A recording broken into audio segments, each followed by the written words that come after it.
Beyond the Gate spoilers for Monday, June 30th, teased that Anita Dupre couldn't hide her joy when Chelsea Hamilton shared the news. Chelsea's voice trembled with cautious hope, and Anita, standing in the dimming light of the rehearsal hall for the Articulates reunion, wrapped her granddaughter in a firm embrace. "I warned you she'd come back," she whispered. Anita's words carried a mix of reassurance and caution, an old woman's wisdom seasoned with the scars of her own love stories. But there was something she wasn't saying, something deeper lurking in the shadows of Chelsea's happiness. Because Anita had seen that look before, too fast, too eager, a flame burning bright but too close to the fuse. Across town, the air was charged with tension of another kind. Leslie Thomas stared at the draft of a message she had written to Eva Thomas, her estranged daughter. Her fingers hovered over the keyboard, uncertain whether pressing send would bring reconciliation or ignite a new war. The recent past lingered like smoke, the scandals surrounding Laura Peterson's case and the brutal whispers that followed. Everyone knew Leslie had a hand in Laura's downfall, but what they didn't know was the layers behind her motivations. Leslie had tried to make amends by working with Catherine "Cat" Richardson and Jacob Hawthorne, forming a temporary, fragile alliance to bring a semblance of justice. But it wasn't justice that guided her now. It was control. Power. She wasn't ready to be forgotten. And as Eva stepped out of her father's long shadow, growing in confidence and finding her own rhythm, Leslie sensed a shift she couldn't allow. So she reached for the familiar, sabotage masked as redemption. Eva was rebuilding her life, slowly crafting a new identity not defined by her parents' sins. The return of her mother, however, risked shattering everything. At first, Leslie's messages came veiled in warmth, layered with remorse and coded affection. But Eva had grown smarter. She could hear the ticking beneath the tenderness. Still, some part of her longed for a mother. And that sliver of hope made her vulnerable. Meanwhile, Chelsea's world was tilting on another axis. After weeks of emotional whirlwind, she had finally convinced Dr. Madison Montgomery to go on a proper date. It wasn't just dinner.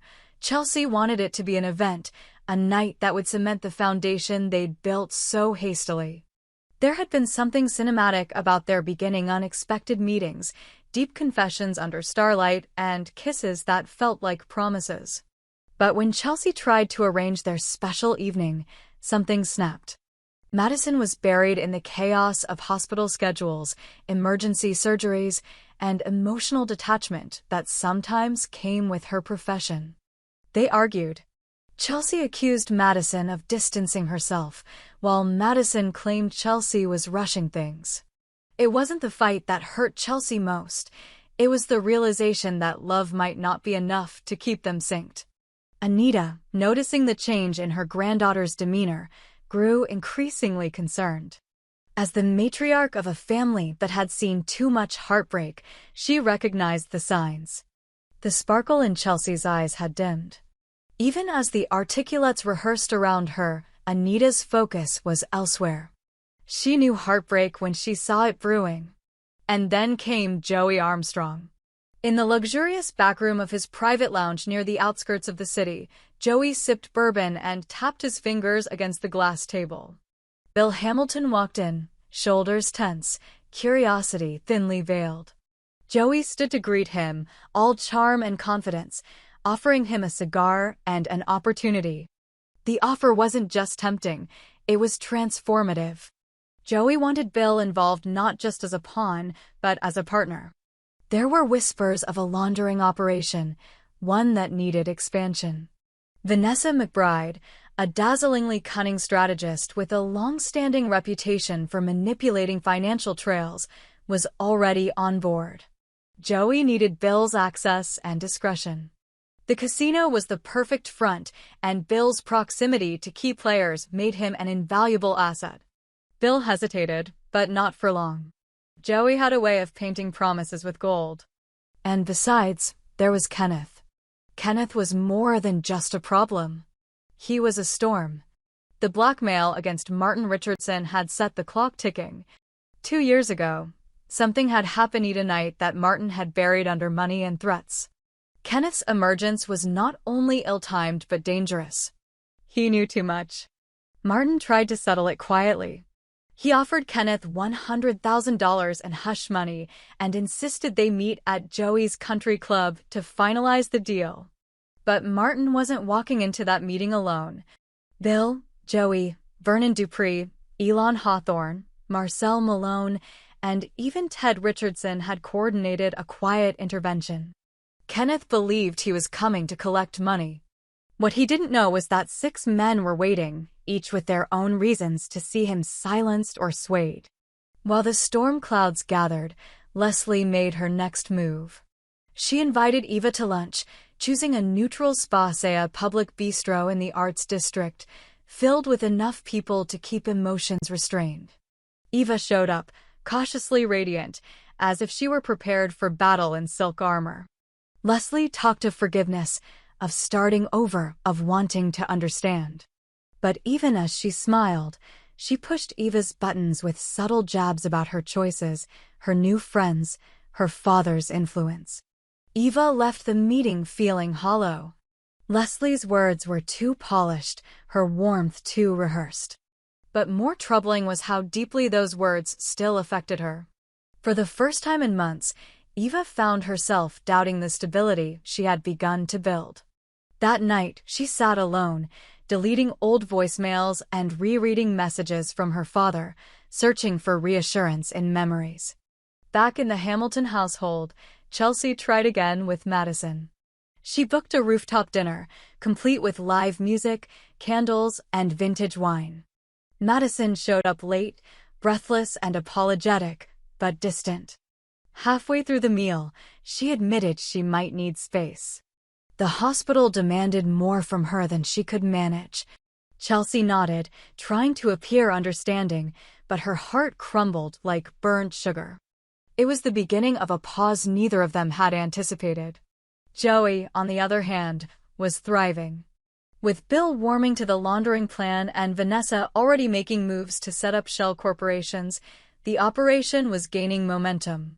Joey knew timing was everything. If Kenneth was neutralized and Martin's scandal contained, their path would be clear. But danger loomed. Kenneth wasn't stupid. He suspected something was off. A friend had tipped him that Martin was acting nervous. Kenneth considered canceling the meeting but decided to go armed. Not just with information, but with evidence. Hidden somewhere in his jacket pocket was a flash drive. Its contents, if released, could ruin more than just Martin. It held security footage, intercepted emails, and bank records linking multiple names to that fateful night. As Kenneth drove to the country club, he rehearsed his speech. He wouldn't just take the money. He would demand more. And if they didn't comply, he would bring them all down. Leslie, unaware of the brewing confrontation, was focused on her next step, gaining access to Eva's social circle. She began making inquiries, using old contacts to learn about Kat Richardson and her recent dealings with Jacob. If she couldn't reach Eva through sentiment, she would infiltrate her support system. Divide and conquer. And then, something unexpected happened. Kat received an anonymous Taipan audio file of Leslie's conversation with a political fixer, discussing how to discredit Laura Peterson. The file was grainy but damning. Kat immediately forwarded it to Jacob, who, after verifying its authenticity, began considering reopening the case. Chelsea, meanwhile, threw herself into rehearsals with the articulates. She needed distraction, rhythm, purpose. But even in the music, she couldn't shake the feeling that Madison was slipping away.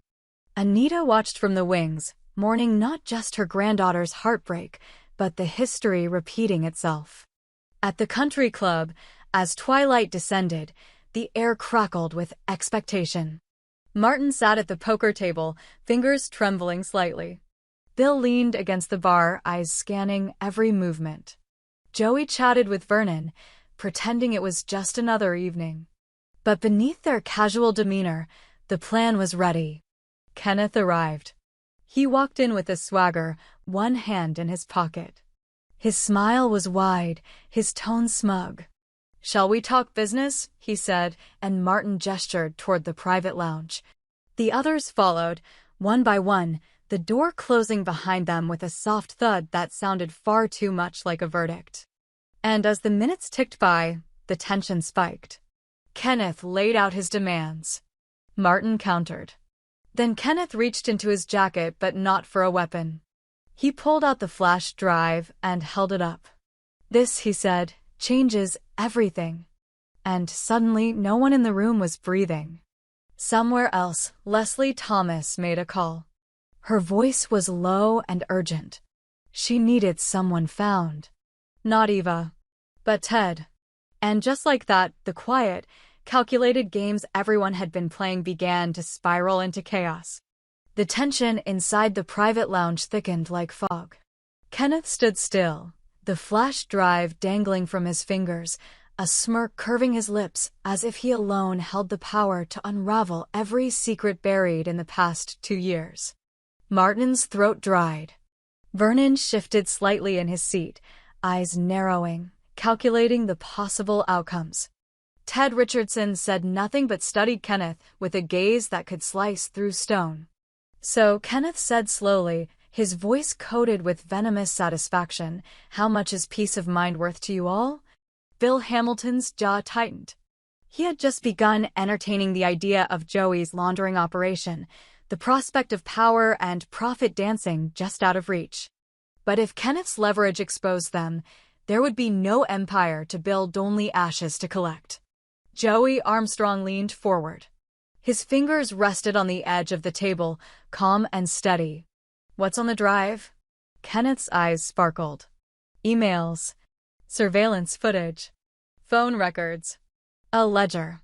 Let's just say, enough to make your casino look like a front for something far less glamorous." And Martin, he paused, looking directly at him. "Well, let's just say your night of indiscretion would make headlines on every morning show." Martin's face blanched. He looked to Ted, whose expression remained unreadable, then to Bill. Joey's gaze didn't flicker. "You could have taken the money quietly," Joey said, voice like gravel. "Now you want to be clever. That never ends well." But Kenneth was ready for that threat. "You lay a finger on me, and this drive goes public automatically." "I'm not stupid, gentlemen. I've ensured my insurance policy gets delivered unless I check in every 12 hours. Silence. The men knew they were no longer simply dealing with a greedy opportunist. Kenneth had become a loaded weapon, one that couldn't be disarmed without detonating. Outside the country club, Vanessa McBride sat in her black SUV, engine idling. She wasn't waiting for Joey. She was watching. She had no intention of being caught in a firefight of business and blood. She had her own plan. If the situation inside imploded, Vanessa had the resources and offshore accounts to disappear in under 36 hours. But part of her still hoped Joey would win because if he did, she stood to gain everything. Elsewhere, Chelsea Hamilton sat alone in her apartment, the remnants of the failed rooftop dinner still haunting her. Her phone buzzed with a text from Madison. "I'm sorry. I need time. Please don't wait for me." Chelsea read it 5 times before finally turning the phone face down. She had rehearsed every way to fix them, every kind of apology or romantic gesture she could offer. But now it was clear that no performance could salvage what had always been built too fast. Anita Dupre returned home from rehearsal to find her granddaughter curled up on the couch, mascara smudged, eyes distant. She didn't say anything at first. Instead, she walked to the kitchen, made tea, and returned with 2 cups. When she finally sat beside Chelsea, she spoke softly. "You can't make someone stay just because you're ready to love them." Chelsea turned to her grandmother, lips trembling. "But I thought she was the one." Anita didn't answer. Instead, she placed a wrinkled hand over Chelsea's. That gesture said enough. In another corner of the city, Eva Thomas stared at a picture frame on her desk, her younger self between Leslie and Ted, smiling, naive, untouched by betrayal. That lunch with Leslie had rattled her more than she cared to admit. Her mother's words lingered, not because they were harsh but because they were manipulative. Leslie hadn't changed. Her game had just evolved.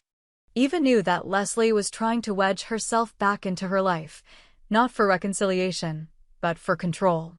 The voicemail Eva received that morning, a cryptic message about a dangerous alliance, only confirmed her suspicions. Leslie was reaching out to Ted now. Ted, who had maintained his distance, suddenly called that night. His tone was uncharacteristically gentle. "We should talk," he said. "Soon." Eva agreed, but with a knot in her stomach. She had only just begun to carve her own identity, and now both parents were circling again like hawks. She feared that whatever they wanted, it wouldn't be peace.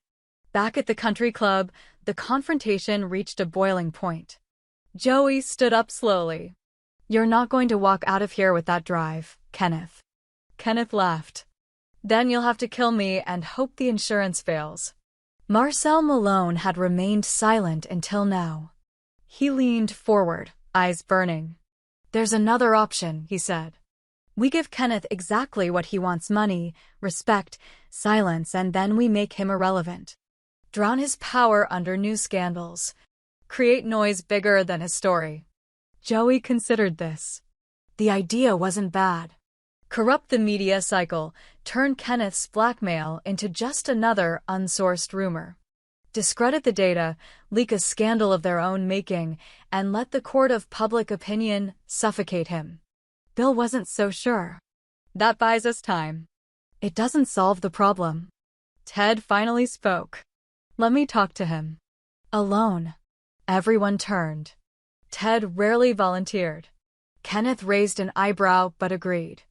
The room emptied, leaving the two men alone. "You don't scare me, Richardson," Kenneth said. Ted gave him a hard look. "You should be scared of what you've done to yourself. You think power comes from secrets. It doesn't. Power comes from being invisible. You've made yourself too visible. You've turned yourself into a target." Kenneth looked shaken for the first time. Ted leaned in. "You walk out with that drive, you won't get peace. You'll get attention. The kind you won't survive." Kenneth said nothing. For a long moment, he just stared. Then, without a word, he dropped the flash drive onto the table and walked out. Ted picked up the device. He didn't smile. Later that night, Joey called Vanessa. "It's handled," he said. "Move forward." Vanessa wasted no time. Within 24 hours, her laundering front was active. Bill Hamilton, still haunted by the events at the club, officially signed on. The casino's underground operation began spinning faster than ever before. Joey had won the round, but not without cost. Martin Richardson sent a large donation to a children's charity, the Next Dia Silent Atonement for Sins Unspoken. Eva met with Kat and Jacob in secret. She showed them messages her mother had sent recently, coded and urgent.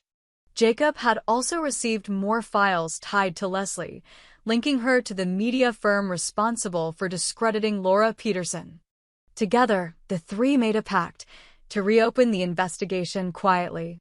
Leslie's influence was deep, but if they gathered enough solid evidence, the truth could be pulled from the roots. Kat, ever the strategist, began laying out a timeline and cross-referencing media stories. Jacob contacted a federal investigator, someone with no local ties. Eva, for her part, used her connection with Ted now reopened to find out what Leslie's next move would be. Chelsea returned to the studio, using the pain of her breakup to fuel her dancing. Anita watched her from the balcony, pride and worry mixing in equal measure. But she no longer interfered. Her granddaughter needed to fall and rise on her own terms. A week later, Leslie made her most dangerous move. She approached Vanessa McBride. It was a meeting cloaked in mutual benefit. Leslie offered protection from any blowback tied to Joey's laundering empire in exchange for one thing: access to the casino's surveillance systems. Leslie knew secrets passed through that place like smoke through cracks. And she wanted leverage. Not just on Ted. On everyone. Vanessa didn't trust her. But Leslie sweetened the deal. I can make Kat disappear from public credibility. She won't be a problem for your operation if you help me. Vanessa agreed, on one condition. Leslie wouldn't touch Chelsea. Leslie paused. Why Chelsea? Because if you're going to play with fire, Vanessa said, don't burn the only bridge still standing. The final pieces were moving. Ted met Eva at the overlook near the river, an old haunt from when she was a child. He handed her a notebook, one that belonged to Laura Peterson. Your mother took this from her, he said. She never intended to return it. Eva opened it. Inside were names, dates, patterns of misconduct.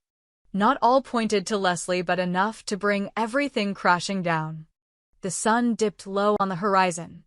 Eva closed the notebook, eyes full of purpose. The end wasn't coming quietly. It was going to roar.